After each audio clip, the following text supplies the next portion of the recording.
just driving back to Tchimpounga at the moment from the airport, where we've just picked up Hervé with a young chimpanzee that was confiscated yesterday by PALF, which is a law enforcement protection program to try and help enforce the law on illegal trade in wildlife in the Congo.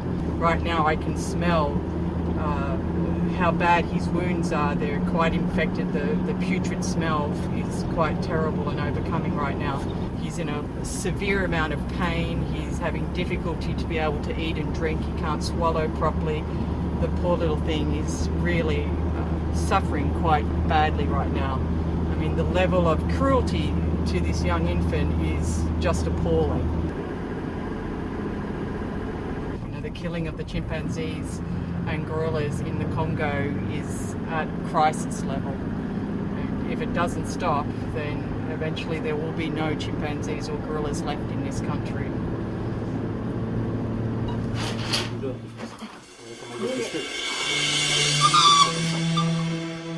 As soon as Motambo arrived, he was under intensive care. Our vet and caregivers immediately responded to his needs. He had to be sedated and given painkillers for the severe pain he was experiencing, as well as to avoid any convulsions that could lead to a heart attack. Over the following 5 days, he was monitored by the vet team 24 hours a day. Injections and IVs were continuous, with up to 10 injections a day just to provide the basic treatment of antibiotics and maintain sedation. For several days, we went back and forth with everyone trying to decide on a name for him. In the end, the PALF NGO team came up with Motambo, which means snare in Lingala. This is because we believe that the horrific injury to his left wrist, which could have been the site for the tetanus infection, was caused by a wire snare that had tightened around his wrist. Apart from this wound, he also had deep gashes in his hips, which we believe were caused by a rope being tied too tight around his waist. Today, almost 3 weeks later, you cannot believe he is the same little chap that arrived 21 days ago.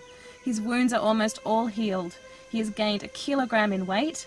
He is eating for himself and able to carry out his ablutions without our help. Once Motambo has completed his quarantine and deemed fully recovered, we hope to transfer him to Chinzulu Island, where he will be integrated into our newly released group there. To do this, we need your help to complete the second phase of the island sanctuary. While we cannot take Motambo back to his forest home, you can help us do the next best thing. Give him a chance to live on 100 hectares of forest on Chinzulu Island in the Kulio River, where he will be safe from hunters and poachers and will be back with his own kind.